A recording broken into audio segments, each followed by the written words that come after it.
Good morning, everybody. It's so good to see you all. Thanks for joining us today. Before we get started, I just want to acknowledge that we're meeting on the traditional, ancestral, unceded territories of the First Nations and Native American peoples. So here where I am in Vancouver, those peoples are the Musqueam, Tsleil-Waututh, and Squamish nations. I know many of you are on the land of other nations. So if you'd like, please feel free to write those nation names in the chat. Always, let's just remember our connection to our siblings in these nations and pray for the day in which we might be with them in right relationship. So welcome. It's so good to have you with us. Welcome to Living Interfaith. Know that the whole of you is welcome. You're not asked to leave who you are in your own homes. Please bring who you are in with you. But what you are asked to remember is that everyone around you has brought who they are in with them as well. And all of goodwill are welcome. Let's start out with a song.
Times come yet again. Come,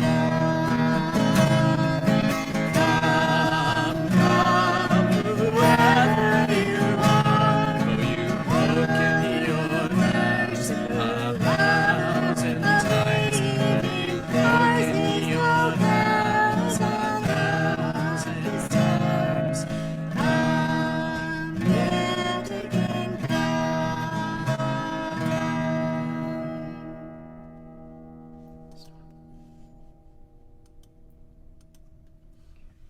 Beautiful. Thank you so much, Bruce and Cheryl. They're so amazing. For you all who haven't heard them before, they're wonderful. They do our music every time, and each time it's music from a different faith tradition, and often in different languages. So we're just so grateful to have them. Thank you, Bruce and Cheryl. So I have a few announcements to start out with. The first is that the Sufi Dances of Universal Peace will be taking place this Sunday, November 20th at 7 p.m. They'll be meeting at the Presentation House Theater in North Vancouver, and all are welcome to attend. I don't know if you've ever been, it's really fun. They teach you sacred phrases and mantras and prayers from different faith traditions, and then you do these simple folk dances. So it's all about embodying them. It's kind of like a kind of embodied prayer. So it's really quite lovely. So that'll be happening tomorrow night, 7 p.m. in North Vancouver. The multi-faith calendar launch. Our celebration is going to be taking place this Wednesday, November 23rd, from 7 to 8:30 p.m. Pacific Standard Time. It'll be on Zoom, and it's free to attend. I'm going to put the registration page, the link for it in the chat. So let me do that here. Sorry, hold on 1 second. And yes, so if you all, so this is our calendar for this coming year.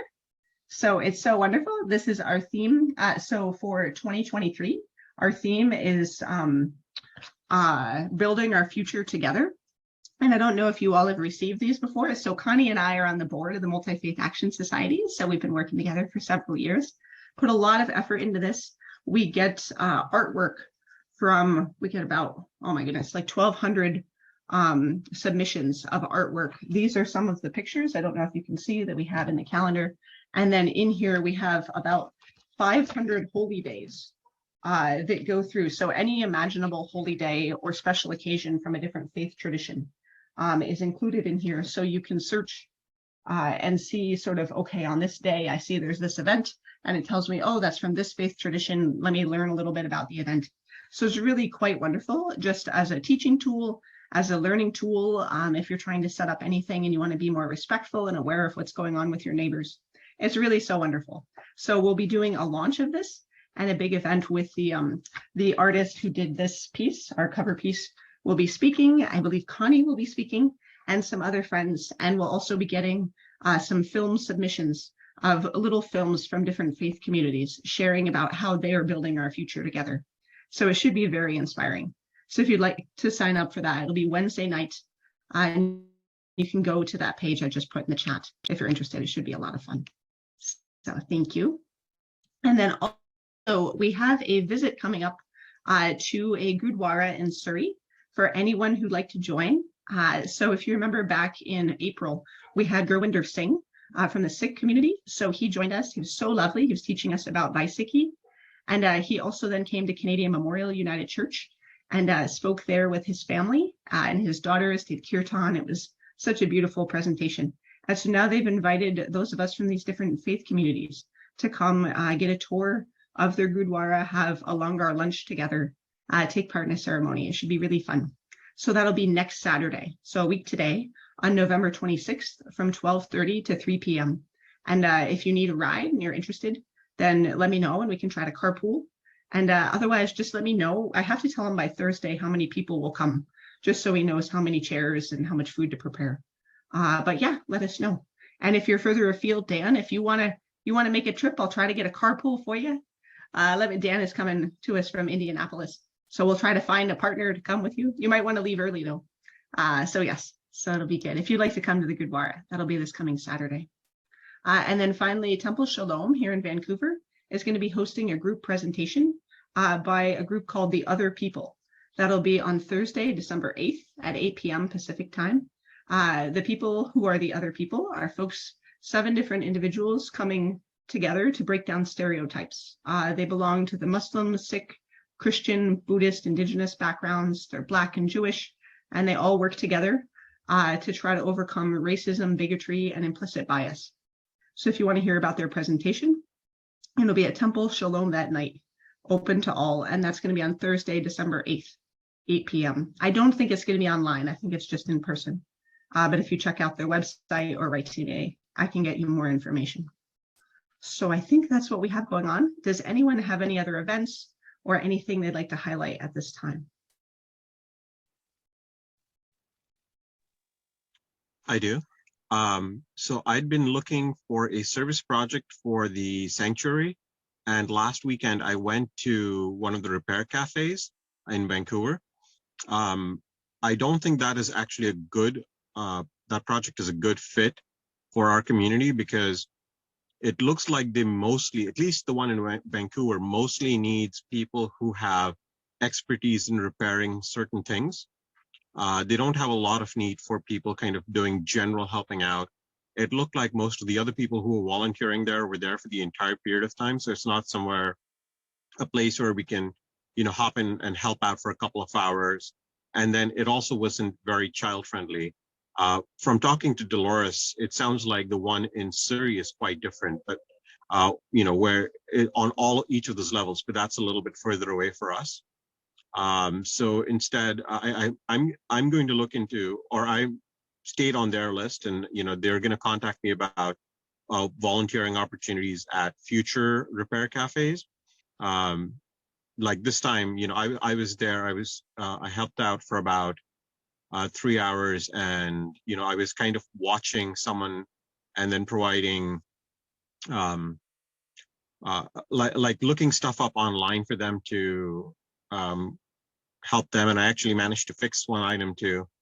So that was it was a fun experience, and I'll continue on my own, but I'll look for a different service project for our community. One of the ones I'm going to look into is the working with Guru Nanak's Free Kitchen, which our speaker last time mentioned, and I'll try to go on an upcoming weekend, maybe in November or early December, and then maybe, if people are interested, we could look at having a group of us join maybe in January. That's great. Thank you so much, Samir. Really appreciate that. Any other announcements?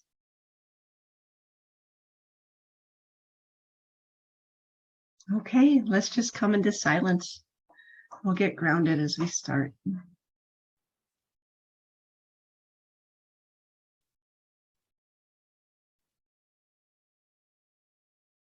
I have a prayer from Abdu'l-Baha.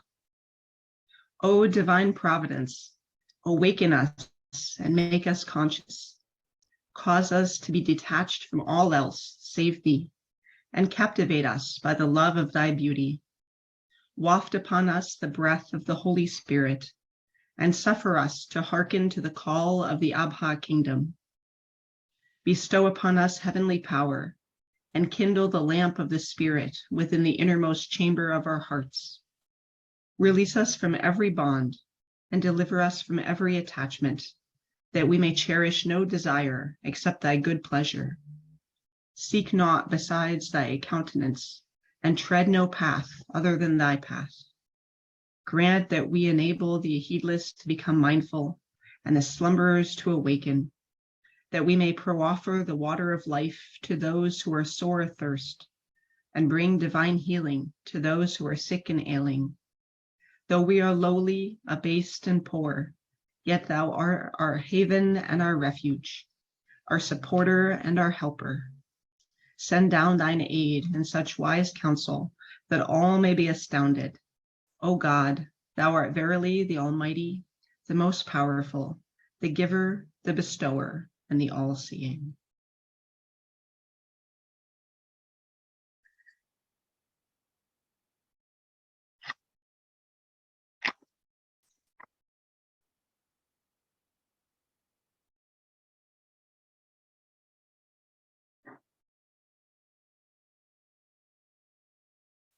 Another prayer from Abdu'l-Baha. O God, guide us, protect us, make of us a shining lamp and a brilliant star. Thou art the mighty and the powerful.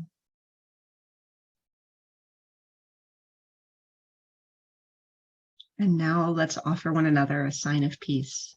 Peace, everyone. It's so great being with you this morning. Peace to all. Peace. Allahu Akbar. Salam alaikum. Peace. Peace, love. Shalom, salam.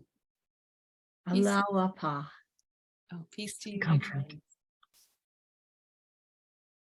Peace to all. Peace to all. Peace be with you.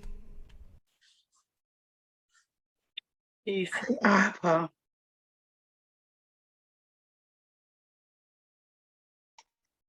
Thank you.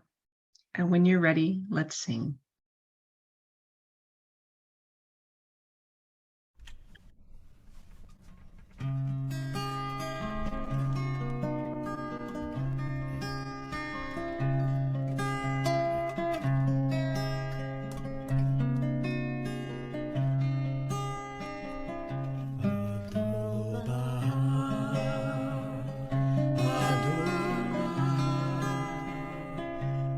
Abdu'l-Baha,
Beautiful. Thank you so much, Bruce and Cheryl.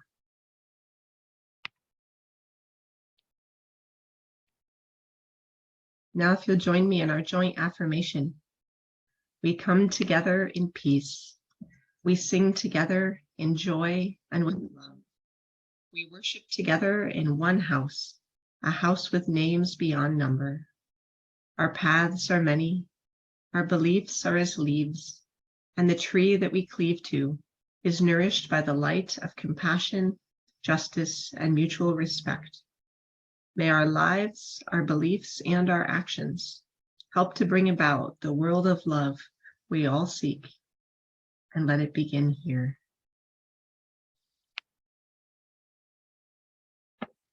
Thank you. Now is when we usually pray in our own homes and in our own ways. There are so many causes and people and groups in the world that require our attention and that could really use our prayers right now. So you can feel free to pray for whoever or whatever group calls to you. I know for myself, I'm concerned about the folks in Ukraine. The fighting has been going on there for so long. And reading the news just about how dire it's getting in certain areas and just how awful and unnecessary the war is. So if we could take some time to send some prayers to the folks in Ukraine, also any other causes that call to us. We'll do that for a few moments.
Thank you.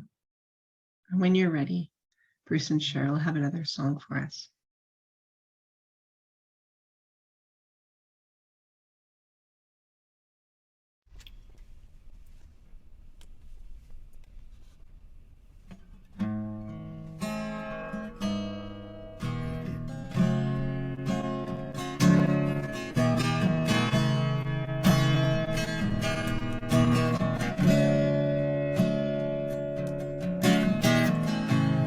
Behold a candle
Wonderful. How inspiring. Great choice, Bruce and Cheryl.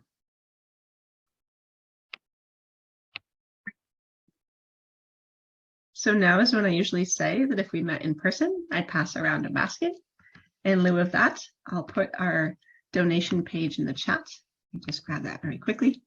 And we're so thankful. I know so many of you already donate so much to support us and our work here. So we're just so grateful for all that you bring in, and for all of you who donate and support us in other ways, whether it's through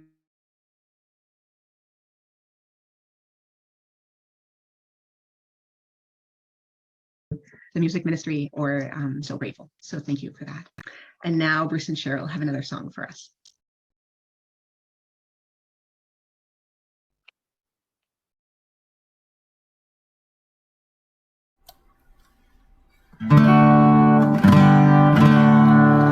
From you I receive, to you I give.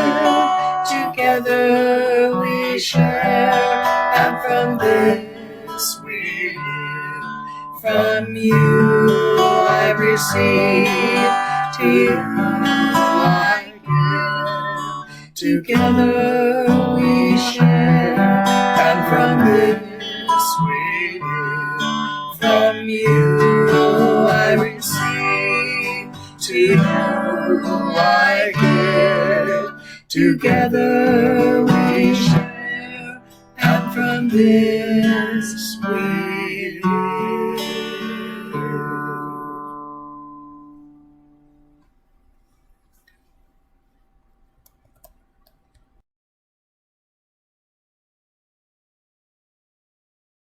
Great. Thank you, Bruce and Cheryl. And now it's my joy and honor to turn it over to Susan Mottahedeh. She's a journalist and a writer. She's from the Baha'i Faith.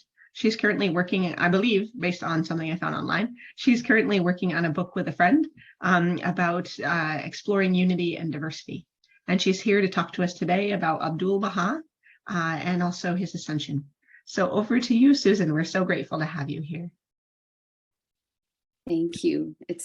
I'm just overjoyed to be here in this community. I feel like Abdu'l-Baha's heart is so happy. To me, what you've created here is what he really lived, truly lived and died for. You know, he like the candle, like in the song said, you know, a candle drops by drops to give its light. It weeps its life away to give its flame, to give its light. And that's certainly what Abdu'l-Baha did. So I just feel so blessed to be here among you all. And I feel like we are brothers and sisters. We're connected by deep bonds of love and respect and faith.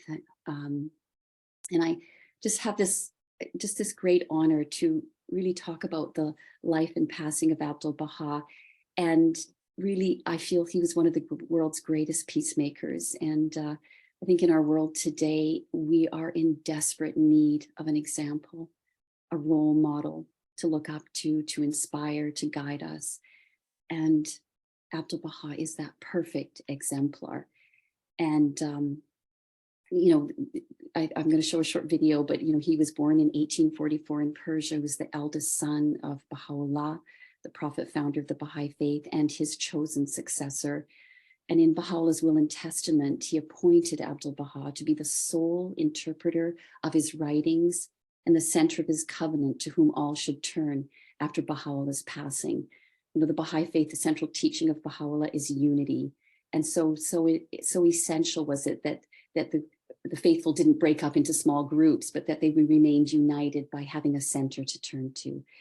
I'm going to show this short video that conveys a glimpse of his life and his selfless service to humanity. Say a little prayer as I try to do this little technical.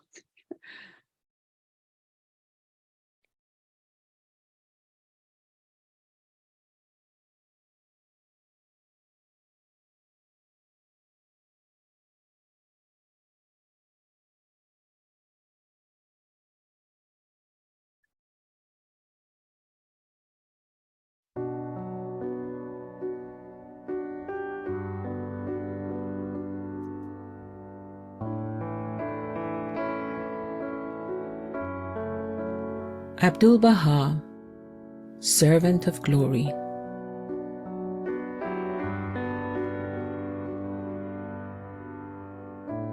Born in Persia in 1844 and named Abbas, Abdu'l-Baha was the eldest son of Baha'u'llah, the prophet founder of the Baha'i Faith. From the age of 8, he shared his father's exile and imprisonment for 58 years. Throughout his life, he demonstrated praiseworthy qualities. Baha'u'llah referred to him as the Master, the mystery of God, and a shelter for all mankind. He preferred to be called Abdu'l-Baha, meaning the servant of Baha, in reference to his servitude to Baha'u'llah and his teachings. Abdu'l-Baha was known for his loving kindness, selfless spirit of service, and generosity, especially towards those in need. During the First World War, he organized extensive agricultural operations to feed the hungry and avert famine in the Holy Land. In Baha'u'llah's Will and Testament, he instructed all to turn to Abdu'l-Baha as the authorized interpreter of the Baha'i writings, and also as the perfect exemplar of the Baha'i Faith's spirit and teachings. When finally released from prison, Abdu'l-Baha traveled to Egypt, Europe, and North America to promote the Baha'i teachings. He gave public talks and interviews and met with people from all walks of life.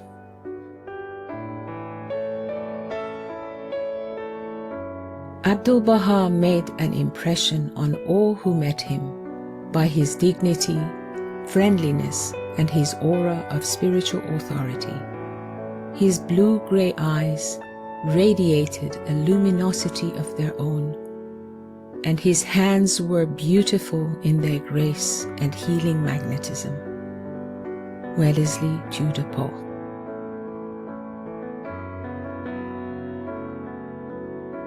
He seemed an incarnation of loving understanding, of compassion and power, of wisdom and authority, of strength, and of a buoyant youthfulness which somehow defied the burden of his years. And such years. Lady Blomfield.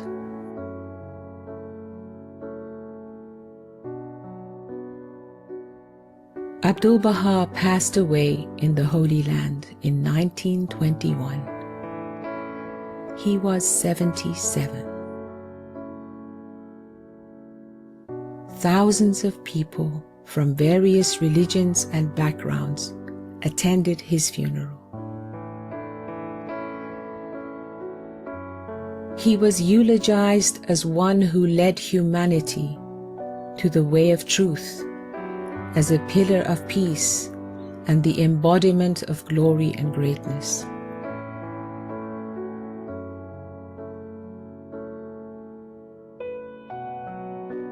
He dedicated his life to promoting Baha'u'llah's teachings on world peace, racial unity, and social justice.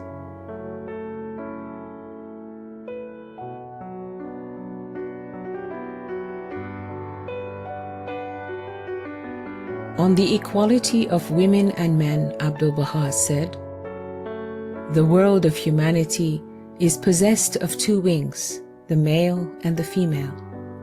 So long as these two wings are not equivalent in strength, the bird will not fly."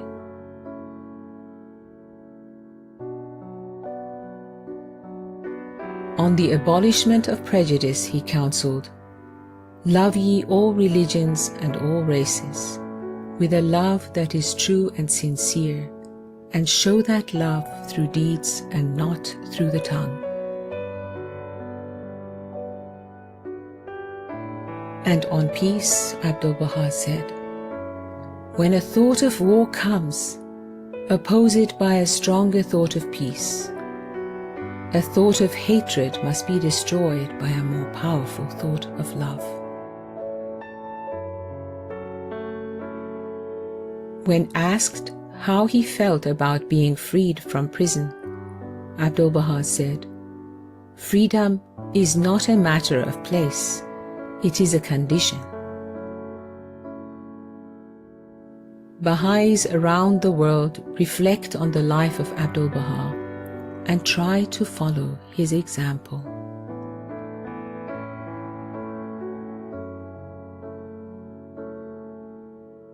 To be a Baha'i simply means to love all the world, to love humanity and try to serve it, to work for universal peace and universal brotherhood. Abdu'l-Baha.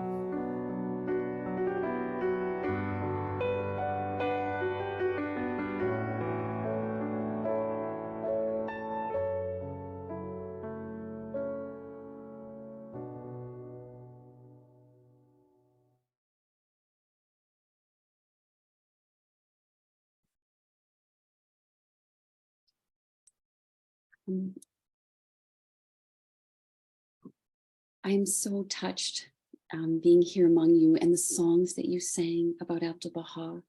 And I just feel that, as I said earlier, that this is what he really lived and died for, is the joining together of people of all faiths, all races in unity and in harmony. I wanted to share a couple of stories, my favorite stories of Abdu'l-Baha. One is often taught to children in children's classes, and it's about the time in the prison city of Akka. And there was a man who really hated Abdu'l-Baha, Abdu'l-Baha being a prisoner and him thinking he must be a bad person. And this person actually felt like by treating Abdu'l-Baha badly, he was actually showing his own love for God. And this man was very poor, and he didn't have enough food to eat. He didn't have warm clothes. But every time Abdu'l-Baha walked by, he would cover his face so he did not have to look at Abdu'l-Baha. But Abdu'l-Baha made sure that this man had enough food and warm clothes. And when he got ill, Abdu'l-Baha made sure that he had a doctor and that he had medicine so that he could be well. And the man would hold out his hand to the doctor to get the pulse taken, but with the other cover his face so he didn't have to look at Abdu'l-Baha. And this went on for many, many long years. And then one day, the man's heart changed and he went to Abdu'l-Baha and he said, for 24 years, I have done evil to you. And for 24 years, you have only shown kindness to me. And with tears streaming down his face, he begged Abdu'l-Baha to forgive him, which of course Abdu'l-Baha did, and just showed how this love overcame hatred, even after 24 years. So beautiful. The other story that is just absolutely one of my favorites. Let me see if I can find it, and I have to share this a little differently. Just by maybe reading it. It's actually the story of a Canadian Baha'i woman in the time of Abdu'l-Baha. She went on pilgrimage to the Holy Land in the early 1900s to meet Abdu'l-Baha. And later in his travels, when he was released from prison, he did travel to Europe and North America. And he visited the home of this woman, May Maxwell, and her husband, Sutherland, in Montreal. And their home today is a shrine, and it's the only Baha'i shrine outside of the Holy Land. And it's right here in Canada. It's a special connection of Abdu'l-Baha with the great country of Canada. He had many great things to say about Canada, and a special prayer for America too. We can talk about that another time, but if I can just share this story, if time till permits, I just want to make sure time, thank you. Abdu'l-Baha told the pilgrims that on Sunday morning, he would meet them on Mount Carmel under the shade of the trees where Baha'u'llah had sat and rested. But one of the pilgrims fell ill, and the master went to visit her on that Sunday. She recounts what happened on that day. On Sunday morning, we awakened with the joy and hope of the meeting on Mount Carmel. The master arrived quite early, and after looking at me, touching my head and counting my pulse, still holding my hand, he said to the believers present, "There will be no meeting on Mount Carmel today. We could not go and leave one of the beloved of God alone and sick. We could none of us be happy unless all the beloved were happy." We were astonished that anything so important as this meeting in that blessed spot should be canceled because one person was ill and could not go seemed incredible. It was so contrary to all ordinary habits of thought and action, so different from the life of the world where daily events and material circumstances are supreme in importance, that it gave us a genuine shock of surprise. And in that shock, the foundations of the old order began to totter and fall. The master's words had opened wide the door of God's kingdom and given us a vision of that infinite world whose only law is love. So that love was witnessed at the funeral of Abdu'l-Baha. He passed away on November 28th, 1921. And when the news of that went, it inspired an unprecedented event of unity among the Jewish, Christian, Muslim, and Druze communities in Haifa. I'm going to try and share the picture of the funeral.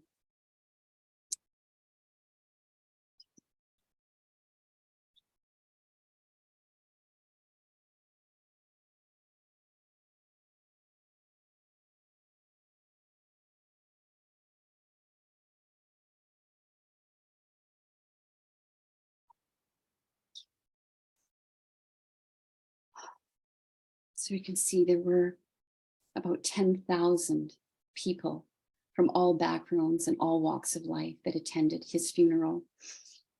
It was said that it was a funeral the like of which Palestine had never seen, drawing no less than 10,000 people representing every class, religion, and race. A great throng, the British High Commissioners wrote, had gathered together, sorrowing for his death, but rejoicing in his life. The governor of Jerusalem at the time also wrote in describing the funeral, "I have never known a more united expression of regret and respect than was called forth by the utter simplicity of the ceremony." And news of this world spread around the world, and the London Times wrote at that time, "Abdu'l-Baha was a man of great spiritual power and commanding presence, and his name was held in reverence throughout the Middle East and elsewhere." So in a prayer that Abdu'l-Baha revealed and is often recited on the anniversaries of his passing and at other times while visiting his shrine and also in private prayer, we call it the Tablet of Visitation.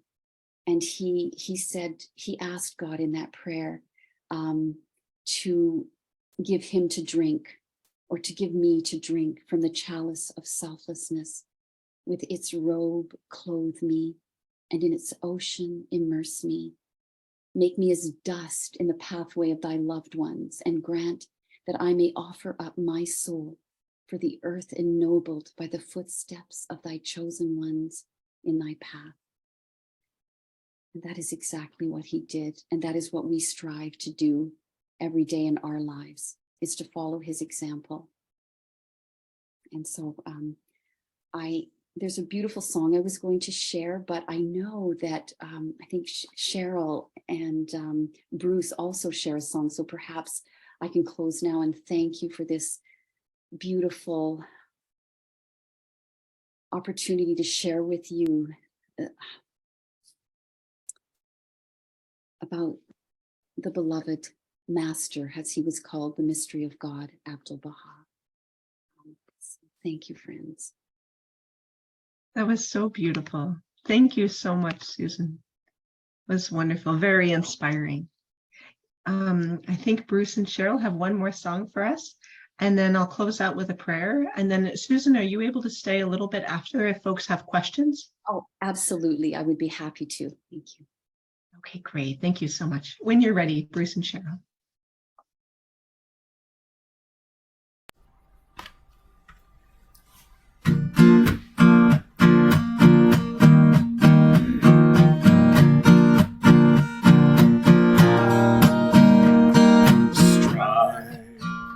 That your actions day by day may be beautiful prayers. Turn towards God and seek always to do that which is right and noble, enrich the poor, raise the fallen, comfort the sorrowful, bring healing to the sick, reassure the fearful, rescue the oppressed, bring hope to the hopeless, shelter the destitute. Strive that your actions day by day may be beautiful prayers. Turn towards God and seek always to do that which is right and noble, enrich the poor, raise the fallen, comfort the sorrowful, bring healing to the sick, reassure the fearful, rescue the oppressed, bring hope to the hopeless, shelter the destitute. Strive that your actions day by day may be beautiful prayers. Turn towards God and seek always to do that which is right and noble, enrich the poor, raise the fallen,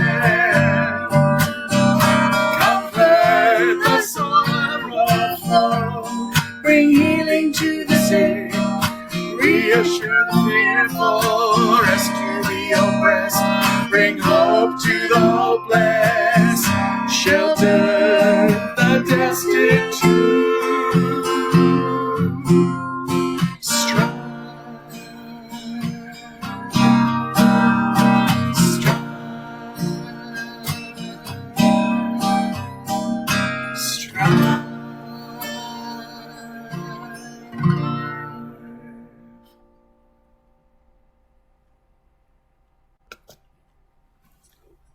What a perfect closing. Thank you so much, Bruce and Cheryl. Thank you, Susan, for sharing about the life and work of Abdu'l-Baha. May we take his vision forward and do what we can to support the destitute, to strive, just as they were singing, and to do what we can to promote unity in the world, in our diversity, and come together and appreciate one another more and more over time. Amen.